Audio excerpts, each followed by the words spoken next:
Hai sahabat timnas, tim nasional Indonesia resmi terima tantangan dari tim nasional Oman. Dan kali ini Garuda tidak datang dengan kekuatan biasa. 6 pemain top Eropa dikabarkan siap bergabung. Skuad berubah total. Dan satu sosok di balik layar jadi kunci semuanya, John Hertma. Asia mulai gemetar. Karena Indonesia bukan lagi tim yang bisa ditebak. Apakah Oman siap menghadapi versi baru Garuda yang lebih buas? Atau justru Indonesia akan menciptakan kejutan terbesar di depan mata dunia? Sebaiknya kalian subscribe dulu, jangan kalah dengan bocil-bocil yang berlangganan. Kabar terbaru kembali mengguncang publik sepak bola nasional. Di tengah panasnya pembahasan playoff menuju FIFA World Cup 2026, kini mulai mengerucut satu fakta baru. Tim nasional Indonesia dipastikan akan menghadapi dua tantangan besar pada bulan Juni. Tim nasional Oman dan tim nasional Kuwait. Ini bukan sekadar jadwal biasa. Ini adalah rangkaian ujian yang bisa menentukan arah masa depan Garuda. Laga melawan Oman disebut menjadi pintu pertama, pertandingan yang wajib dimenangkan untuk membuka jalan. Oman dikenal sebagai tim yang disiplin, kuat secara organisasi, dan berpengalaman di level Asia. Satu kesalahan kecil bisa langsung dibayar mahal. Karena itu, Indonesia tidak punya pilihan selain tampil fokus sejak menit pertama. Namun ujian tidak berhenti di situ. Setelah Oman, tantangan berikutnya datang dari Kuwait. Tim ini terkenal dengan permainan cepat dan agresif, serta mental bertarung yang tidak mudah runtuh. Jika Indonesia sudah menguras energi di laga pertama, maka duel kedua ini bisa menjadi jebakan yang sangat berbahaya. Di sisi lain, persiapan terus dipercepat. Tambahan pemain dari Eropa mulai bergabung, sementara dua nama lain dikabarkan segera menyusul untuk memperkuat kedalaman skuad. Strategi disusun lebih matang, pressing terarah, transisi cepat, dan pertahanan rapat jadi kunci utama untuk menghadapi dua karakter lawan yang berbeda ini. Kini semuanya mengarah ke satu hal, Juni akan jadi bulan penentuan. Dua pertandingan, dua lawan kuat, dan satu tujuan besar. Jika Indonesia mampu melewati Oman dan Kuwait, maka jalan menuju panggung dunia akan terbuka lebar. Tapi jika gagal, semua mimpi bisa runtuh dalam hitungan hari. Dan ketika peluit pertama nanti berbunyi, tidak ada lagi ruang untuk spekulasi. Yang ada hanya satu pertanyaan besar. Apakah Garuda siap menjawab tantangan ini dan menulis sejarah? Dan kini semua mengarah ke satu panggung yang sudah ditentukan. Laga krusial itu akan digelar pada Jumat, 5 Juni 2026, di jantung sepak bola nasional, Stadion Utama Gelora Bung Karno. Atmosfer dipastikan akan membara, puluhan ribu supporter siap memenuhi stadion, membawa harapan besar untuk melihat tim nasional Indonesia menjawab tantangan berat dari tim nasional Oman. Pertandingan ini menjadi bagian dari agenda resmi FIFA dalam FIFA Matchday Juni 2026, yang dimanfaatkan sebagai ajang pemanasan serius menghadapi tim-tim Timur Tengah dengan karakter permainan yang keras, disiplin, dan penuh tekanan. Ini bukan sekadar uji coba biasa, ini simulasi nyata sebelum masuk ke laga yang lebih menentukan. Jika menengok ke belakang, memori terakhir pertemuan kedua tim masih menyisakan luka.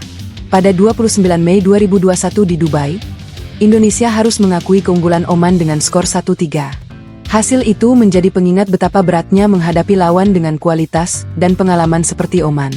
Namun kali ini ceritanya berbeda.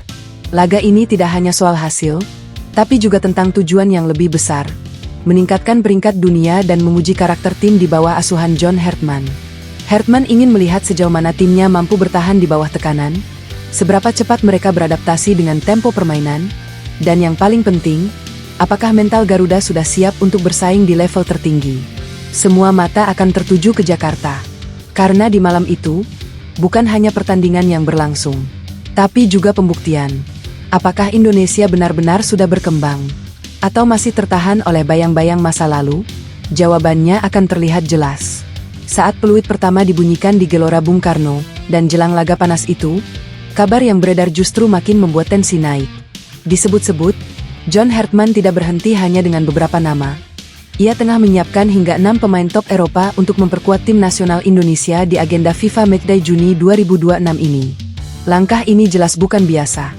6 pemain yang berkarier di Liga Top Eropa berarti peningkatan kualitas yang signifikan, baik dari segi pengalaman, fisik, hingga pemahaman taktik modern. Hertma disebut ingin membentuk tim yang bukan hanya kompetitif di Asia, tapi juga siap menghadapi standar permainan global. Jika benar terwujud, komposisi tim Indonesia akan berubah total. Bukan lagi sekadar tim berkembang, Tapi tim dengan kombinasi unik antara talenta lokal, energi muda, dan pengalaman Eropa. Ini juga jadi sinyal kuat bahwa laga melawan Oman bukan hanya uji coba. Ini adalah simulasi serius menuju level yang lebih tinggi.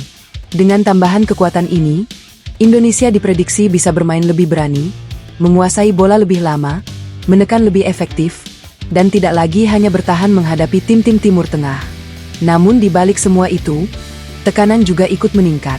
Karena ketika kualitas tim naik, ekspektasi publik pun ikut melonjak. Tidak ada lagi alasan. Tidak ada lagi kata, proses. Yang ditunggu sekarang adalah hasil nyata di lapangan. Dan jika 6 pemain ini benar-benar tampil di Gelora Bung Karno, maka malam itu bukan sekadar pertandingan FIFA Matchday, tapi bisa menjadi momen di mana dunia mulai menyadari Indonesia sedang membangun sesuatu yang besar, dan mungkin sangat berbahaya bagi siapapun yang meremehkannya. Dan jika daftar itu benar-benar terwujud, maka inilah susunan kekuatan yang mulai membuat banyak pihak terdiam. Nama-nama seperti Ian Madsen, Jairo Riedewald, Taisei Marukawa, hingga Tristan Goajer mulai dikaitkan sebagai bagian dari rencana besar John Hertman untuk membentuk wajah baru tim nasional Indonesia. Ditambah lagi sosok penyerang seperti Dean Zandbergen yang disebut punya naluri gol tajam, serta Pascal Struijk yang berpotensi menjadi pemain dengan nilai tertinggi di skuad jika bergabung. Belum lagi nama Luke Velkri yang terus disebut sebagai bagian dari lini serang cepat yang sedang dibangun. Jika semua ini benar-benar terjadi, maka Indonesia tidak hanya menambah pemain.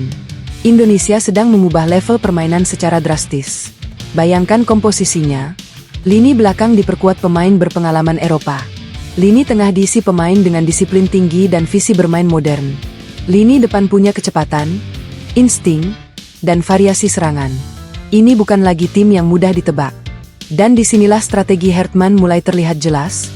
Ia ingin membangun tim yang bisa bermain fleksibel, menyesuaikan lawan, dan tetap berbahaya di setiap situasi. Menghadapi tim nasional Oman nanti, Indonesia tidak hanya datang untuk bertahan. Dengan komposisi seperti ini, Garuda justru bisa tampil lebih dominan, lebih percaya diri, dan berani mengambil alih permainan. Dan jika semua nama ini benar-benar turun di lapangan, maka pertandingan di Gelora Bung Karno bukan hanya sekadar FIFA Matchday, tapi bisa menjadi titik awal perubahan besar dalam sejarah sepak bola Indonesia. Karena untuk pertama kalinya, Indonesia tidak hanya bermimpi besar, tapi mulai terlihat seperti tim yang siap mewujudkannya. Dan jika semua kepingan itu benar-benar menyatu, maka yang paling ditunggu adalah strategi, mematikan, ala John Hertman, pendekatan yang tidak hanya bertahan, tapi benar-benar dirancang untuk menghancurkan ritme lawan sejak awal. Hertman tidak bermain aman. Ia menyiapkan skema yang disebut banyak pihak sebagai controlled chaos. Permainan yang terlihat tenang, tapi tiba-tiba berubah jadi tekanan agresif dalam hitungan detik. Kuncinya ada di 3 fase. Pertama, jebakan di lini tengah. Tim nasional Indonesia tidak akan langsung menyerang. Mereka akan membiarkan tim nasional Oman membangun serangan, lalu menjebak di area tertentu. Begitu bola direbut, serangan langsung diluncurkan dalam 3-5 detik. Kedua, transisi super cepat. Dengan pemain-pemain cepat di depan, Indonesia akan memaksimalkan momen ketika Oman belum siap. Tidak banyak sentuhan, tidak banyak ragu, langsung vertikal, langsung ke jantung pertahanan. Ketiga, rotasi posisi yang membingungkan. Pemain depan tidak diam di satu posisi. Winger bisa masuk ke tengah, striker bisa melebar, gelandang bisa naik tiba-tiba. Ini membuat marking lawan kacau dan membuka ruang yang sebelumnya tidak ada. Tapi yang paling berbahaya bukan hanya taktiknya, melainkan timingnya. Hertman tidak akan menggunakan tekanan tinggi sepanjang laga. Ia akan memilih momen saat Oman mulai lengah, saat tempo melambat, saat konsentrasi lawan turun, dan disitulah Indonesia akan menyerang habis-habisan. Ini yang membuat strategi ini terlihat mematikan. Karena lawan tidak tahu kapan tekanan itu datang. Dan ketika mereka sadar, biasanya sudah terlambat. Jika strategi ini berjalan sempurna di Stadion Utama Gelora Bung Karno nanti, maka Indonesia bukan hanya bisa mengimbangi Oman, tapi berpotensi mengontrol jalannya pertandingan. Dan di titik itu, yang terjadi bukan lagi sekadar kejutan, melainkan pernyataan tegas bahwa Garuda telah naik level. Bukan lagi tim yang menunggu kesempatan, tapi tim yang menciptakan kemenangan. Dan dengan semua skenario taktik itu, perhatian akhirnya mengarah ke satu hal yang paling ditunggu. prediksi starting line-up tim nasional Indonesia saat menghadapi tim nasional Oman. Melihat pendekatan John Hertman yang mengandalkan fleksibilitas, kemungkinan besar Indonesia akan turun dengan formasi dasar 4-3-3 yang bisa berubah jadi 4-2-3-1 saat bertahan. Di bawah Mistar, posisi kiper tetap mengandalkan penjaga gawang utama yang punya refleks cepat dan distribusi bola baik untuk memulai serangan dari belakang. Lini belakang diprediksi jadi sorotan utama. Bek tengah bisa diisi oleh Pascal Struij sebagai pemimpin pertahanan, dipasangkan dengan bek yang cepat untuk mengantisipasi serangan balik Oman. Di sisi sayap, fullback modern seperti Ian Maatsen berpotensi mengisi sisi kiri dengan peran ofensif, sementara sisi kanan diisi pemain yang lebih seimbang antara bertahan dan menyerang. Masuk ke lini tengah, kombinasi kekuatan fisik dan visi bermain jadi kunci. Jairo Riedewald bisa menjadi jangkar sebagai gelandang bertahan, menjaga keseimbangan tim sekaligus memutus serangan lawan. Di depannya, gelandang kreatif dan dinamis seperti Taisei Marukawa bisa diberi kebebasan mengatur tempo dan membuka ruang. Di lini depan, kecepatan dan fleksibilitas jadi senjata utama.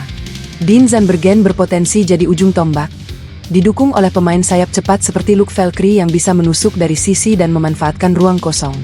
Satu sisi lain diisi winger yang mampu melakukan cut inside untuk menciptakan peluang tembakan langsung. Yang menarik, formasi ini tidak kaku. Saat menyerang, bisa berubah jadi 3-4-3 dengan salah satu fullback naik tinggi.